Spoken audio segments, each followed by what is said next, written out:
Hey YouTube, Aiden right here.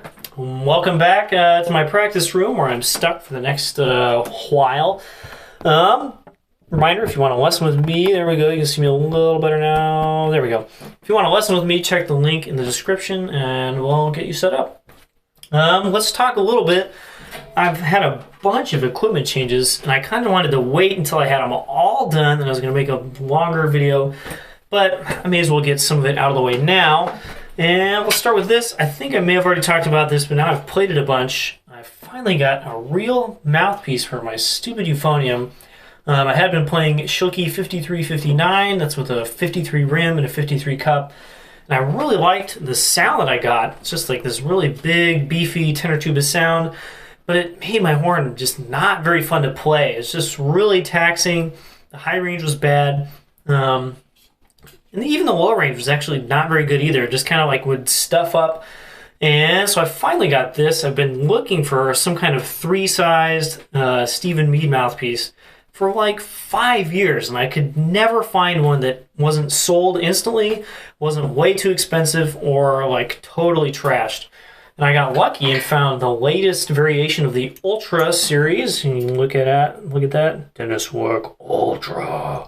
And this is the SM3X. There's the SM3, the original. There's SM3U, the ultimate, also ultimate, or Ultra, I guess. And SM3X, which I think is the latest one. I don't even know the difference now. But it's got the 3-size rim. It's a lot sharper rim than the like 3AL or the SM3. And man, it just makes this thing so much more fun to play. Valve slurs just go a lot easier. The low range is better. The high range is better. It's more flexible. Just the sound is a little more clear. It's better intonation. Just literally everything is better with this mouthpiece. So super happy with that. I don't really see a reason to change. And I'm finally like almost, I'm good with how my euphonium plays. Now I think the weak link is a little bit of me and some of the euphonium actually. Kind of annoyed at some of the intonation quirks that I've found having played it a lot recently.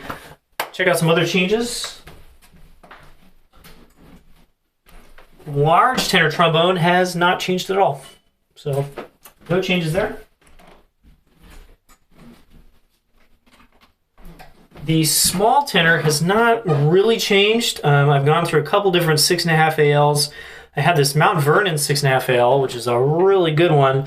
I stopped using it for a bit because it felt a little too small. I might come back to it actually because I think it might actually be really good, and my playing has changed a lot. So the Corporation one that I had been using, still a great mouthpiece. I'm not sure. I might start using this one. That's not the change. I also got this. You can check it out. Vincent Bach Corporation, New York. The oldest kind of Bach mouthpiece.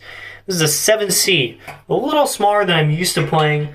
But it gets just this great kind of more cutting, easier high range sound that I can finally use my horn for kind of a lead sound. The 6.5s that I have are all really good, but require a lot of air, a lot of like muscle to play high for a while, especially loud. And this just kind of takes that out of the equation, but still pretty easy to play.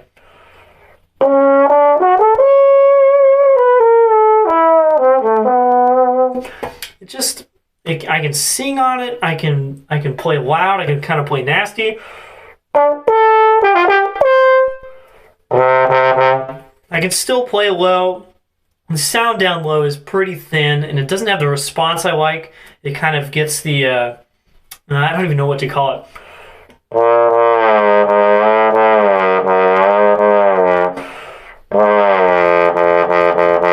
You can tell it's kind of hard to start notes down there. So for stuff where I need to play low, I'll still use the 6.5, which just makes a little bit better sound. I was playing some Porridones, and the 7C really was not the right mouthpiece for that. It just kind of cuts off the low range. But I finally have a lead mouthpiece that doesn't completely beat up my face, kind of has the right sound, and it's super cool. New York Bach 7C.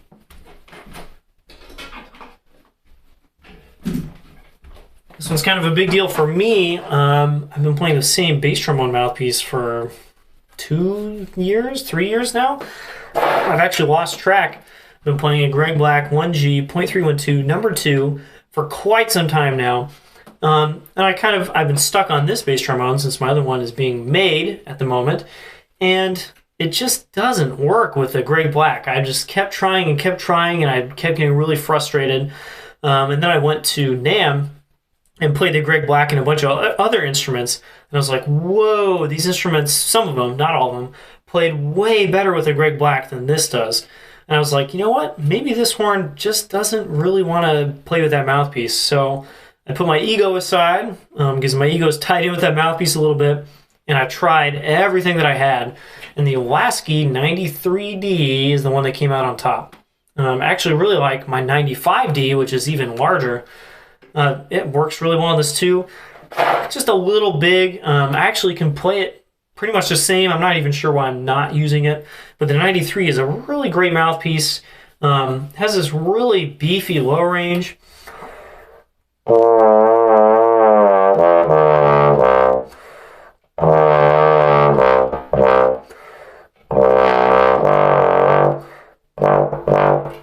I like the pedals a lot.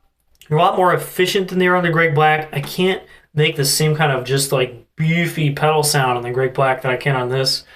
And the rest of the range works too. I like how it plays above the staff, and I really like the sound everywhere. The articulation is different, and I think it matches this horn a little bit better. Really happy with this. I've used it a few times in real life, but I haven't played bass trombone in real life for a while, and now I won't because of coronavirus. So excited to eventually try this with like an ensemble of some sort. For now, I'm using the 93D. When my horn gets built, my other bass trombone, I'm not sure if this is going to survive the transition to the new instrument. The Greg Black might be better on that, and I might have to use different mouthpieces per instrument.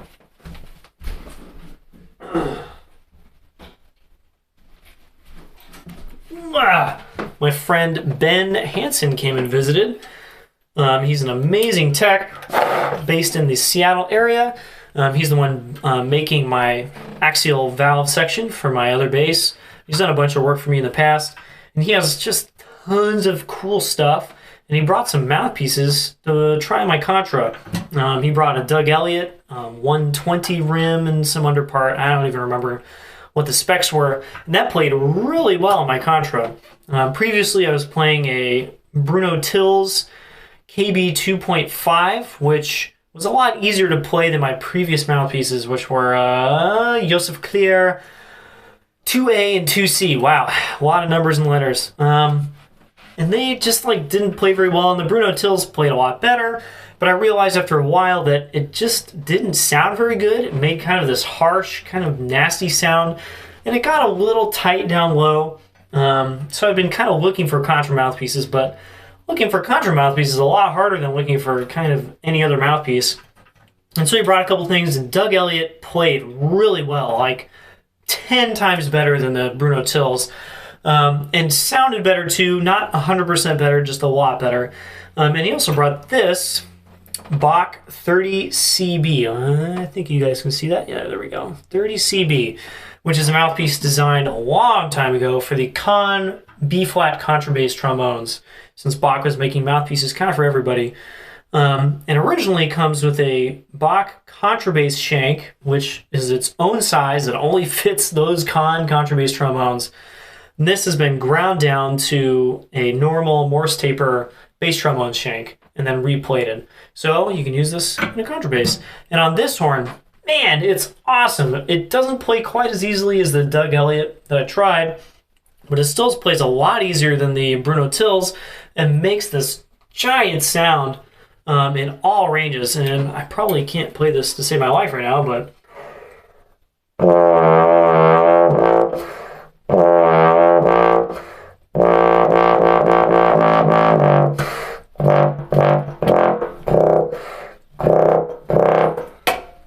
it's a little better than I thought I could play, having played a bunch of tenor today.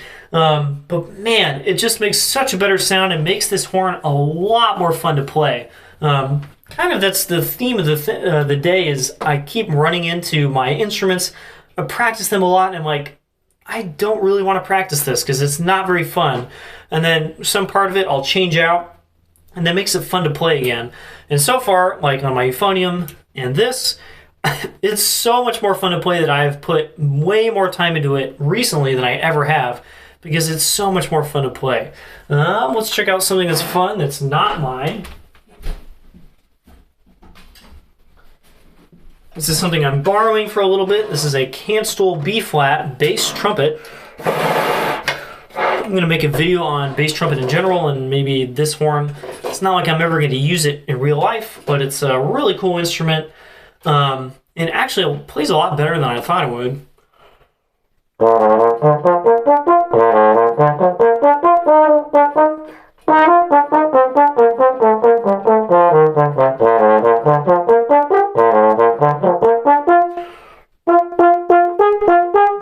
I really do not want to play the high F. Cool instrument that doesn't have a ton of utility, has a completely different sound and way of playing than anything else I have. This is pretty neat, and we'll talk about bass trumpets in a later video, I think, after I've had a little more time on this. Just been playing arbins and other kind of trumpety things to kind of get used to the bass trumpet idea. There's some changes. I have more coming, more equipment changes on the way, and I'll see you guys next time.